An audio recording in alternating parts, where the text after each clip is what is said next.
I believe I speak for everyone in saying that in an ideal scenario, having a child should be a matter of personal choice, not dictated by financial, legal, or medical constraints in particular.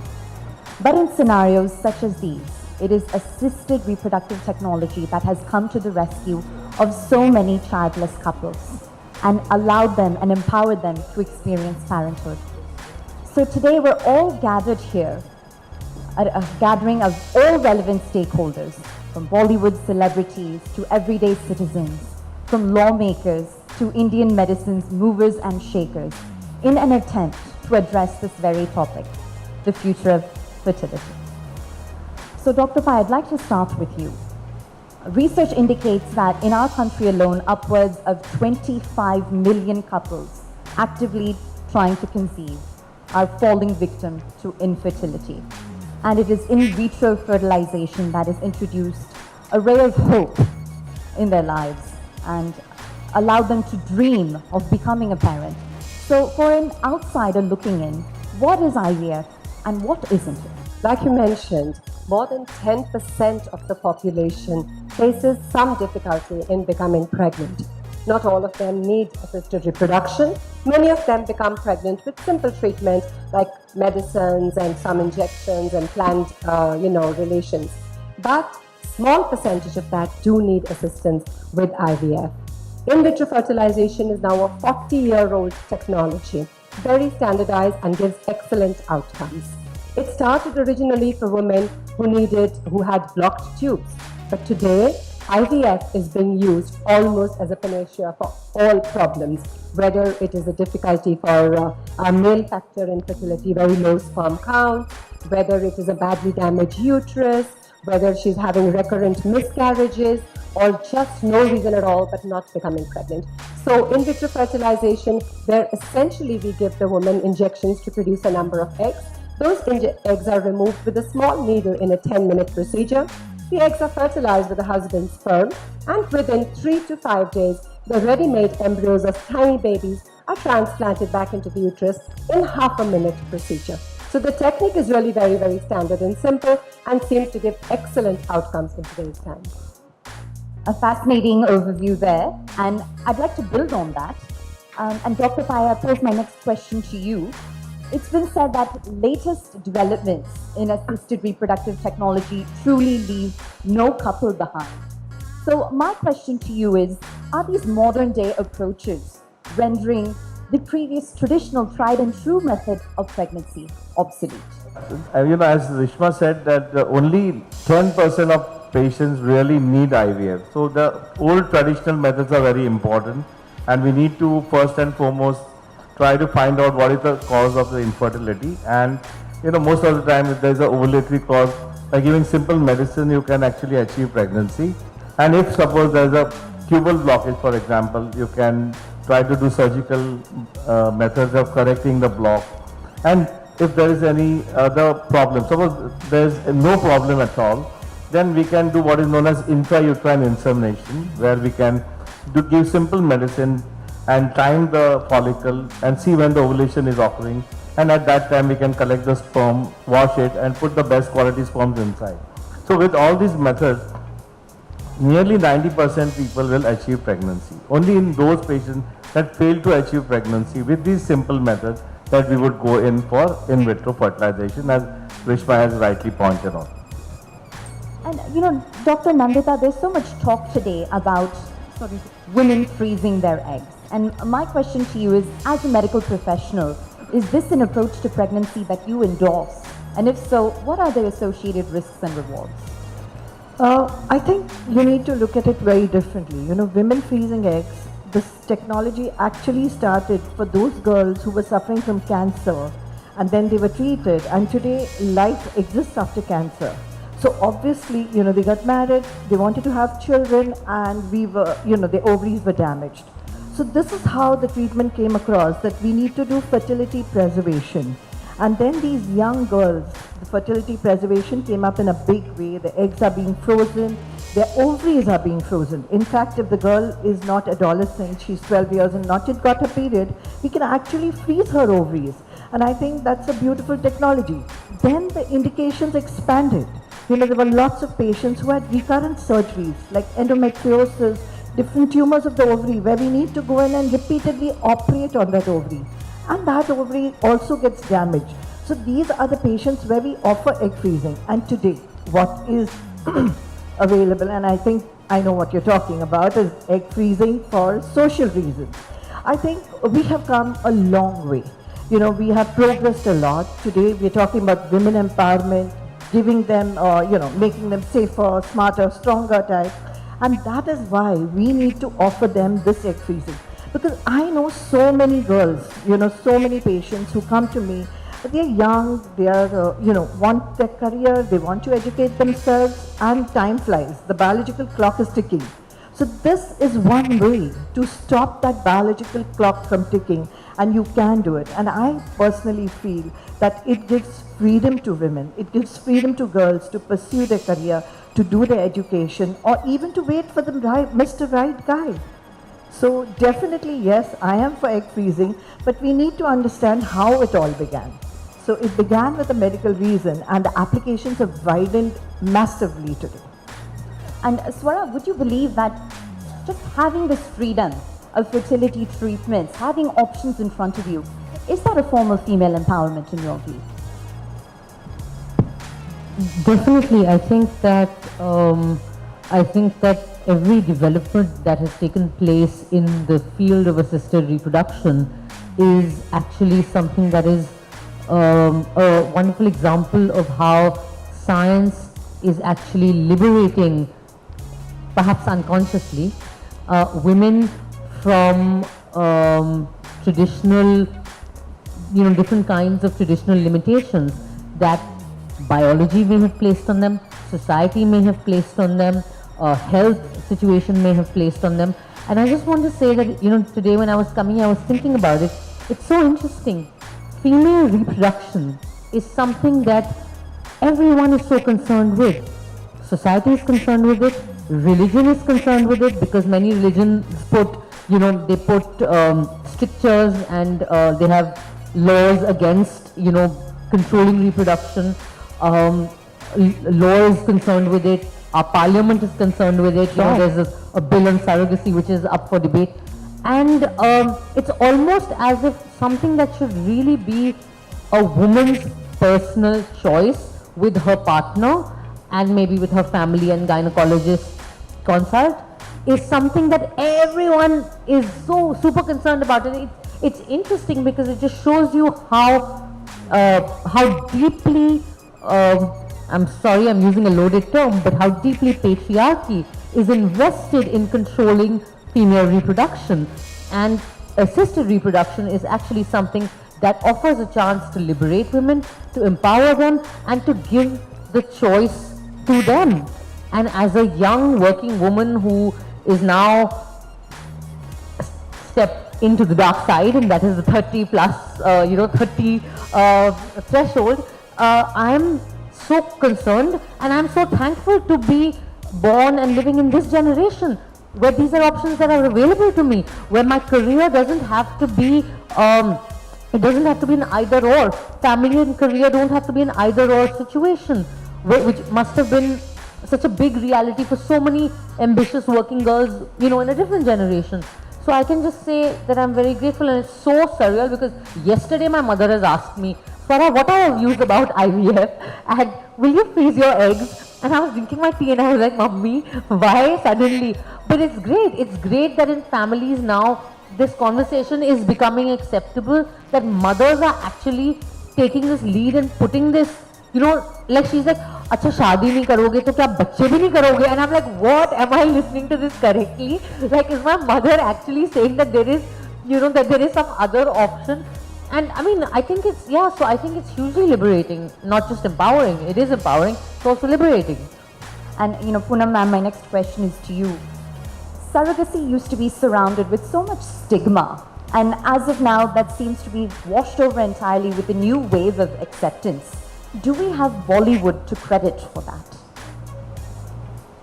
Well, Bollywood, I would definitely give the credit for bringing it out into the open. And I think spreading knowledge is so important. And somehow when there's a Bollywood person or a celebrity who talks about something openly, there were days when people used to do things very secretly and they would disappear for a few months and come back with a baby and say, ye to mera hi bachcha hai. Whereas it was probably not that true. But today people are openly accepting the fact that there may be a need for surrogacy. That could be for various reasons. It's not necessarily vanity which would be the reason. It could be total health related reason, body related need. There are a lot of people who cannot naturally carry their own child. I know of instances within our industry, they have had multiple miscarriages and somehow the uterus is not holding the child. So the only option for them is to borrow a uterus. So I think this whole debate about the evils of surrogacy vis-a-vis the benefits of surrogacy needs to be looked at very, very carefully. Because I always say that anything good can have a few ramifications which can be misused. So you can't throw the baby with the bathwater. So you have to understand the millions who are going to benefit by not ever able to carry their own child. Could be as a aftermath of an illness like cancer, being exposed to chemo, could be just being born without it. I believe even tuberculosis, one of the side effects is that you can get infertile, your uterus cannot carry it. So yes, Bollywood has brought it into the open, which I think we should be grateful to. And also today's society, we must talk about that we have relationships which are not the traditional man-woman relationships, but they are human beings who also want to have children. My next question, and I think I'm stating the obvious in saying that there is no substitute. When it comes to any fertility treatment, there is no substitute for first-hand experience. So, Satish ji, I throw the floor to you and I ask that you open up to us and share your personal journey with the audience. This discussion was really getting heated up, but I must tell you that today, me, Satish Kaushik, who's sitting the happiest person in the world, is because of this assisted reproduction, because of my friend Poonam Dhillo. From Poonam Dhillo, I got connected to Nandita Palshetkar, then to Rishma Pai, then to Hrishikesh Pai. हमारी हिंदी फिल्मों में एक dialogue होता है, भगवान मेरी सूनी गोद भर दे यार. तो मेरे लिए तो ये भगवान है असल में. You are like God to me. You are God to me because people tell me that I feel they look very happy seeing me, watching me on the screen. But I tell you, it is a very coincidental thing today. Coincidental day is a coincidence that today is 2nd March. And 1995, I had lost my 2-year-old son today at this hour only, And after that, my life was totally in shambles. I was working day and night. I was a busy actor. I was a busy director. I was working back to back in films. I had no time even to mourn the death of my son. And after that, how we see in our society that I was very unlucky. My wife was unlucky. We didn't have child for so many years. And then this assisted reproduction came, which gave me so much happiness.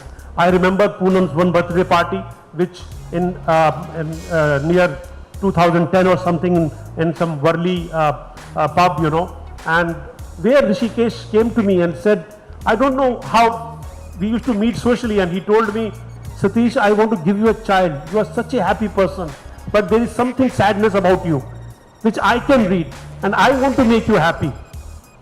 And I said, doctor, please. And he pushed me. Then I realized, my God, when I held Vanshika in my hand, she is 7 years, she will be 7 years now.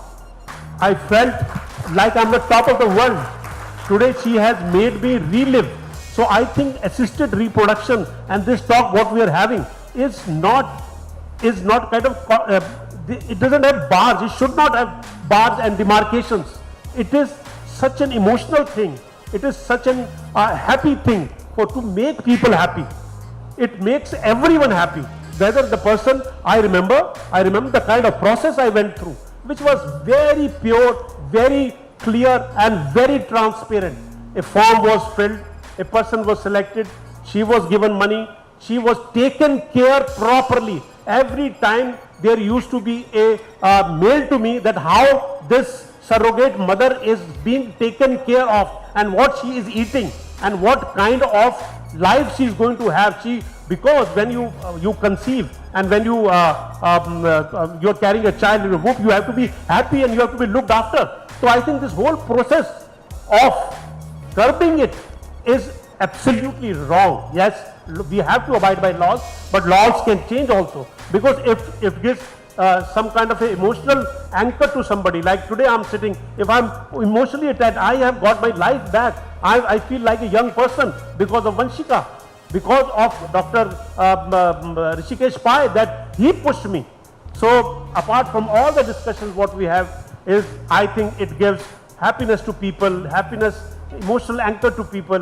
Today I feel proud of Vanshika that she's, and I have told it very openly. The day I decided, when I brought her home, I told her to my friends, and my friends, you know, made me feel so good, and they were so happy to see me happy, you know. So I think this is a great act done by science, a great step for moving forward in our lives. So means I have no words to say that on this day, which is like a sad day for me whenever I think of my son. But today when we are discussing this major step towards science, technology and making people happy, I think this is a great act done by all these great doctors, which has given, you know, so much happiness to people. Now, Dr. Pai, just a few moments ago, you brought up cutting-edge technologies that are shaping fertility. And one term that you mentioned was gene therapy. And gene therapy, to my understanding, you know, offers you the ability to sort of prevent the onset of disease. So is that the stage we're at? Is the future of fertility essentially genetically engineering the fetus so that babies can be born disease-free? You know, where does gene therapy fit into fertility treatment? So basically now we are at the, you know, at the interface. The initial treatment was you did IVF, and then when the embryo was there, you took a biopsy of the embryo and analyzed it for disease. Like in our country, we have a lot of thalassemia, which is a single gene defect. People, you know, if they have a major child, you know, it's a trauma and many children die. We have got a sickle cell in the whole of Madhya Pradesh and all, nearly 600,000 sickle cell babies are there. So what we can do is we can actually do IVF and we can select the embryo and put the normal embryo back. It's a fantastic breakthrough. We have started doing it. All our professionals here are doing it. And because of that, a lot of people are getting pregnant because of, you know, and you know, I was actually talking to one person in Madhya Pradesh. He said, doctor, the disease is so prevalent that people don't want to marry into the family where there is a sickle cell. For many women are not being getting married because family has sickle cell anemia. So this is one part of the gene treatment, diagnosing abnormality. The second part, which is the breakthrough part, is the trying to edit those genes. We can actually diagnose the embryo. Now at present we are discarding those embryos. Can we not correct those embryos? But that is a lot of controversy because at present we can't put the embryos back because gene editing is a controversial area. There's a lot of ethical problems involved in that part of our line. But I feel that, but this is my personal opinion, every breakthrough in science has to go ahead. We can control it. You know, everyone says, oh, you can edit genes, so tomorrow we can have a color. I mean, how foolish a statement it is. Are we talking about eye color or skin color? We are talking about editing embryos with, you know, we have the autosomal dominant disorders where all the babies are abnormal. So you have to use it for treating those babies. You can have restrictions and then do the treatment. So it has a huge vista. It's a very exciting, we are going tomorrow, the next 20 years are going to be exciting for all of us. We have started from a small treatment of infertility and we are evolving into the next era of total different kind of scientific development. So we're reading so much about reversing menopause, you know, and rejuvenating one's ovaries. How much credibility is there to these claims? again, as you know, Dr. Pai, Hrishikesh mentioned that some of these things are experimental. In fact, today morning I was having a discussion with one of the doctors. You know, when I was in Copenhagen learning the technology of ovarian tissue freezing, so when I'd gone there, he was freezing an ovary and teaching me how to do it. So I asked him what was the patient. This was a young girl of 25 who had removed the ovary and sent it across. And we were freezing it. So her history was her mother achieved menopause at the age of 35. Her older sister got menopause at 32. And she was worried that she will attain premature menopause. So we took out the ovary, froze it, and whenever she achieved menopause, we can put that ovary back in piece by piece and achieve a natural hormone replacement therapy. That means prevent menopause for nearly 10 years. So yes, it is being done for cancer patients, etc. And there are a lot of now techniques where we inject, platelet-rich plasma into the ovary, we inject stem cells into the ovary. There's a technology which was just published, last year, where they activated the ovarian tissue of menopausal women, put it back in, and she produced eggs. So yes, a lot of things. I don't know whether we'll go back to those old days where, you had that Amrit, which will give you life forever. So maybe it was something like this, and we'll be probably, looking at menopause, bye-bye.